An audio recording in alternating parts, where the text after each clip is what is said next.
الحمدللہ رب العالمین الصلاۃ والسلام علی رسولہ الکریم وعلی آلہ وصحبہ اجمعین الی یوم الدین، اما بعد۔ محترم بزرگ اور نوجوان ساتھیوں، آج الحمدللہ ہم غسل کا نبوی طریقہ دیکھیں گے کہ ایک انسان کو، ایک مسلمان کو کس طرح پاکی اور صفائی حاصل کرنے کے لیے غسل کرنا چاہیے، اور اللہ کے رسول صلی اللہ علیہ وسلم نے احادیث کی روشنی میں غسل کا کیا طریقہ بتایا ہے۔ سب سے پہلی بات تو یہ یاد رکھیے کہ ایک ہوتا ہے غسل صحیح۔ غسل صحیح کسے کہتے ہیں؟ وہ غسل جو نبوی طریقے کے مطابق ہوتا ہے، جسے غسل الکامل کہتے ہیں، اور ایک ہوتا ہے غسل کا وہ طریقہ جسے الغسل المجزی کہتے ہیں کہ بس غسل ہو جائے گا۔ اب ذرا غور سے سنیے، غسل المجزی میں نے ابھی آپ کو بتایا، اس غسل کو کہتے ہیں کہ بھئی ہو جائے گا۔ مثال کے طور پر کوئی شخص اپنے بدن کو پاک ہونے کی نیت سے، پاک کرنے کی نیت سے پانی میں بھگو دے اپنے بدن کو، اور ساتھ میں کلی بھی کر دے، اور اس کے ساتھ ساتھ ناک میں پانی بھی کھینچ لے، ناک میں پانی بھی ڈال لے۔ نیت کے ساتھ ان تین کاموں کو اگر کوئی کر لے تو اس کا غسل ہو جائے گا، اس کا غسل ہو جائے گا۔ لیکن مکمل اور بہتر یہ ہے کہ غسل کا وہ طریقہ اپنایا جائے جو نبی صلی اللہ علیہ وسلم نے ہم کو بتایا ہے اور سمجھایا ہے۔ اب نبی صلی اللہ علیہ وسلم نے غسل کا جو طریقہ بتایا ہے، سمجھایا ہے، یہ جو روایت آئی ہے بخاری اور مسلم کی، اس روایت کے ذریعے سے ہم کو پتہ چلے گا کہ غسل کرنے کا صحیح طریقہ کیا ہے، مکمل طریقہ کیا ہے۔ یہ جو روایت آئی ہے بخاری اور مسلم میں، اس کی راویہ ام المومنین حضرت عائشہ صدیقہ رضی اللہ تعالی عنہا ہے، اور اس بخاری اور مسلم کی روایت میں وہ نبی صلی اللہ علیہ وسلم کے غسل کرنے کا طریقہ بیان کر رہی ہے۔ ذرا غور سے سنیں، ان روایتوں کے ذریعے سے ہم کو پتہ چلے گا کہ صحیح اور مکمل غسل کیا ہوتا ہے، غسل کرنے کا صحیح طریقہ کیا ہے۔ اب دو روایتوں کو میں پیش کر کے آپ کے سامنے غسل کرنے کا طریقہ رکھتا ہوں، اس کو غور سے سنیے، اور جو بھی غلطی غسل کرنے میں مجھ سے یا آپ سے ہوتی ہے اس کو ہم دور کرنے کی کوشش کریں۔ سب سے پہلی چیز یہ کہ انسان پاک ہونے کی نیت سے غسل کرے۔ ہر کام کے لیے نیت ضروری ہے، ہر کام کے لیے نیت ضروری ہے۔ کوئی بھی کام کرے ہم تو اس کے لیے نیت ضروری ہے، اور نیت کے بغیر کوئی کام درست نہیں ہوتا۔ تو سب سے پہلی بات کیا بتائی جا رہی ہے؟ سب سے پہلی چیز یہ کہ انسان پاک ہونے کی نیت سے غسل کرے، اور پھر اپنے دونوں ہاتھوں کی ہتھیلیوں کو دھو لے۔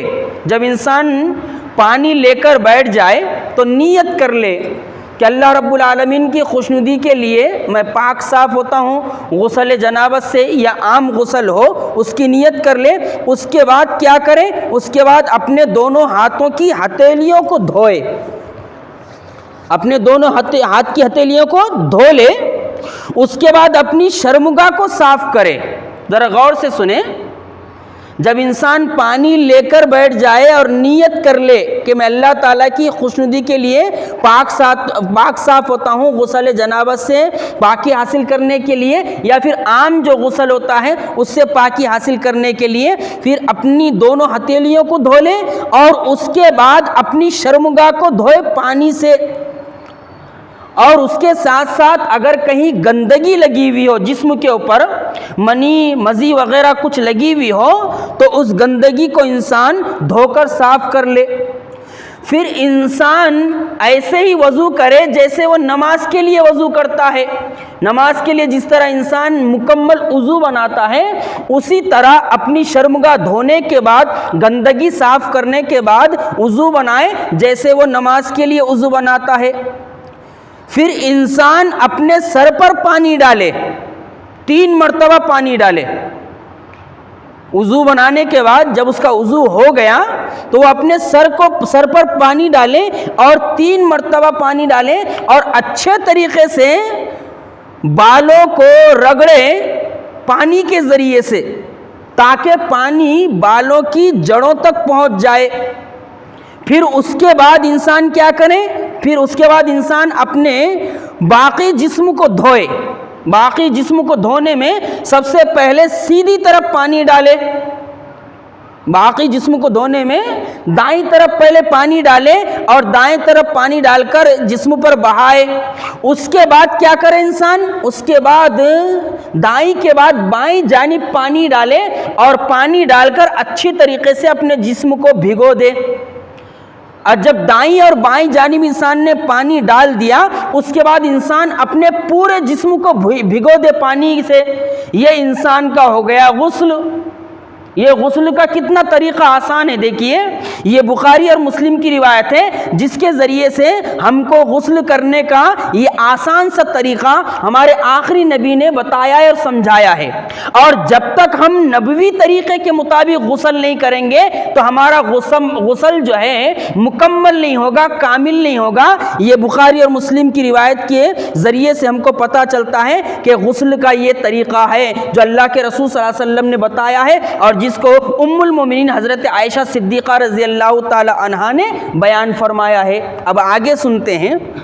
یہاں یہ بات بھی یاد رکھنی چاہیے کہ انسان چاہے غسل جنابت کر رہا ہو۔ غسل جنابت کس کو کہتے ہیں؟ غسل جنابت کہتے ہیں کہ ایک شادی شدہ مرد نے بیوی سے ہم بستری کر لی، اس کا غسل کر رہا ہو، یا کسی کو احتلام ہو گیا، نائٹ فیل ہو گیا، اس کا غسل کر رہا ہو، یا جمعے کے دن کا غسل ہو جس کا جو ہے حکم دیا گیا ہے اور جمعے کے دن غسل کرنے کی بڑی فضیلت بیان کی گئی ہے، یا عیدین کا غسل ہو، عید الفطر میں غسل کر رہا ہو انسان، یا عید الاضحیٰ کے موقع پر غسل کر رہا ہو، یا کوئی عام غسل کر رہا ہو۔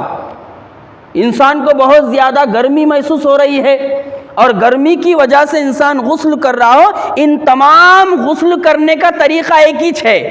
اس بات کو یاد رکھیے، غسل جنابت ہو، جمعے کا غسل ہو، عیدین کا غسل ہو، یا پھر انسان عام غسل کر رہا ہو گرمی وغیرہ سے پریشان ہو کر، تو یہ تمام غسل کا جو طریقہ ہے یہ ایک ہی ہے۔ اس بات کو اچھے طریقے سے یاد رکھیے، ان سارے غسل کا طریقہ ایک ہی ہے، الگ الگ نہیں ہے۔ پھر اس بات کو یاد رکھیے کہ مردوں اور عورتوں کا غسل کرنے کا طریقہ ایک ہی ہے۔ عورتوں اور مردوں کے غسل کرنے کا طریقہ بھی ایک ہے۔ صرف ایک بات یہ یاد رکھیے کہ اگر عورت غسل حیض کر رہی ہو، ماہواری کے بعد عورت پاکی حاصل کرنے کے لیے غسل کر رہی ہو، سب سے پہلی بات تو یاد رکھیے عورتوں اور مردوں کا غسل ایک ہے، لیکن عورت ماہواری کے بعد غسل کر رہی ہو، ماہواری سے پاکی حاصل کرنے کے لیے غسل کر رہی ہے، تو اس کے لیے حکم کیا ہے؟ اس کے لیے حکم ہے کہ وہ اپنے بالوں کو زیادہ سے زیادہ رگڑ کر صاف کرے۔ عورت کا جو پیریڈ ہوتا ہے ہر مہینے، ماہواری کا MC کا جو پیریڈ ہوتا ہے، اس ماہواری کے بعد عورت جب پاکی حاصل کرنے کے لیے غسل کرتی ہے تو حکم کیا ہے کہ اپنے بالوں کو رگڑ کر دھوئے اور اچھے طریقے سے اپنے بالوں میں پانی پہنچائے۔ اس لیے حدیث میں بھی آتا ہے کہ اگر عورت غسل جنابت کر رہی ہے تو اس میں اگر عورت اپنے بالوں کی چوٹی وغیرہ نہیں بھی کھولے گی تو کوئی حرج نہیں۔ عورت اگر غسل جنابت کر رہی ہو، شوہر کے ساتھ اس نے ہم بستری کر لی، یا پھر عورت کو احتلام ہو گیا، ان حالات میں عورت اگر غسل کر رہی، غسل جنابت جسے کہا جاتا ہے، تو اگر عورت اپنے بالوں کی چوٹی یعنی چوٹی کو نہ کھولے اپنے اور چوٹی کے اوپر پانی ڈال کر اچھے طریقے سے بھگو دے تو یہ اس کے لیے جائز ہے۔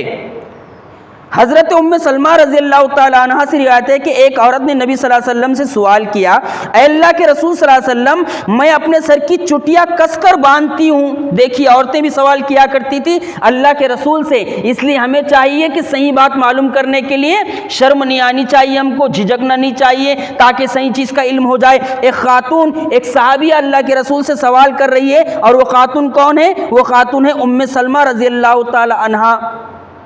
اللہ کے رسول سے کہہ رہی ہیں، اے اللہ کے رسول، میں اپنے سر کی چٹیاں کس کر باندھتی ہوں، یعنی اپنے جو بال ہیں جو چوٹی ہے وہ میں کس کر باندھتی ہوں، کیا جنابت کے غسل میں اسے کھولوں؟ تو آپ نے فرمایا جنابت کا غسل، ابھی میں نے بتایا جنابت کا غسل کسے کہتے ہیں، کیا جنابت کے غسل میں اسے کھولوں؟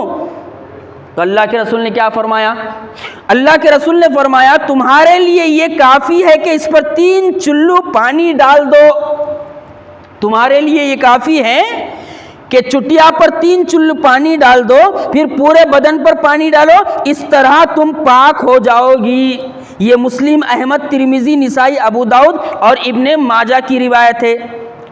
لیکن عورت کا جو MC سے پاک ہونے کے لیے جو غسل ہوتا ہے اس کے بارے میں اللہ کے رسول صلی اللہ علیہ وسلم نے ایک بات ارشاد فرمائی جو میں پہلے بیان کر چکا ہوں، اس کو ذرا غور سے سنیں۔ حیض کے غسل میں بالوں کو رگڑ رگڑ کر دھونا ضروری ہے۔ اس کی دلیل کیا ہے؟ اس کی دلیل ہے حضرت عائشہ رضی اللہ تعالی عنہا کہتی ہیں ایک انصاری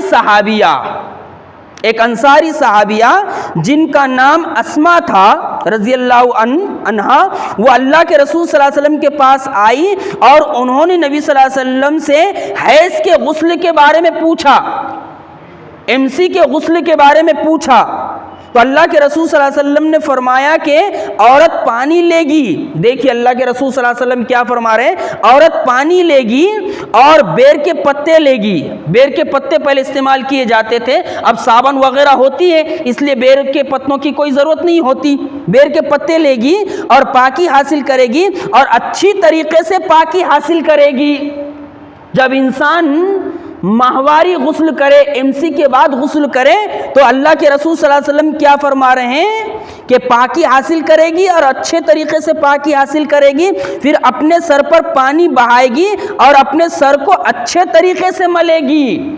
یہ حدیث بتا رہی ہے کہ عورت جب حیض سے پاک ہونے کے لیے غسل کرے تو اپنے بالوں کو کھولے گی اور اچھے طریقے سے بالوں کو بھگو کر پاکی حاصل کرے گی اور اپنے بالوں میں پانی ڈال کر اچھے طریقے سے اس کو ملے گی، یہاں تک کہ پانی اس کے بالوں کی جڑوں تک چلا جائے، پھر وہ اپنے پورے بدن پر پانی ڈالے گی۔ یہ مسلم شریف کی روایت ہے۔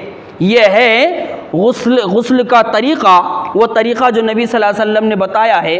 عورت اور مرد کا غسل کا طریقہ ایک ہے، لیکن جو فرق ہے وہ فرق میں نے آپ کے سامنے رکھ دیا ہے، اور ہمیں چاہیے کہ ہم ہر کام نبوی طریقے کے مطابق کرے، چاہے نماز ہو، روزہ ہو، زکوٰۃ ہو، حج ہو، صدقہ ہو، خیرات ہو، یہاں تک کہ غسل ہو، پاک ہونے کا جو طریقہ ہے وہ نبی صلی اللہ علیہ وسلم کے طریقے کو آئیڈیل بنا کر، نمونہ بنا کر ہم پاکی حاصل کرنے کی کوشش کریں۔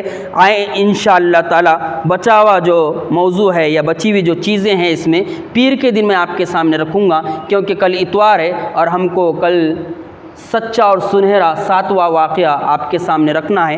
بچے ہوئے مسائل غسل کے تعلق سے پیر کے دن آئیں گے۔ اللہ رب العالمین سے دعا ہے کہ اللہ رب العالمین ہمیں قرآن و سنت کی روشنی میں علم حاصل کر کے اپنی زندگی کو نبوی طریقے کے مطابق گزارنے کی توفیق عطا فرمائے، اور غسل کا وہی طریقہ اپنانے کی توفیق عطا فرمائے جو نبی صلی اللہ علیہ وسلم نے بتایا ہے۔ زندگی کے ہر مرحلے پر قرآن و سنت کو اپنا امام بنا کر قرآن و سنت کے پیچھے چلنے کی توفیق عطا فرمائے۔ ربنا لا تزغ قلوبنا بعد إذ هديتنا وهب لنا من لدنك رحمة إنك أنت الوهاب ربنا اصرف عنا عذاب جهنم إن عذابها كان غراما ربي اجعلني مقيم الصلاة ومن ذريتي ربنا وتقبل دعاء ربي اغفر وارحم وأنت خير الراحمين ربي ارحمهما كما ربياني صغيرا ربي ارحمهما كما ربياني صغيرا اللهم من أحييته منا فأحييه على الإسلام ومن توفيته منا فتوفوا على الإيمان اللهم اغفر لنا وللمؤمنين والمؤمنات والمسلمین والمسلمات الاحیاء منهم والاموات انک سمیع مجیب الدعوات برحمتک یا ارحم الراحمین۔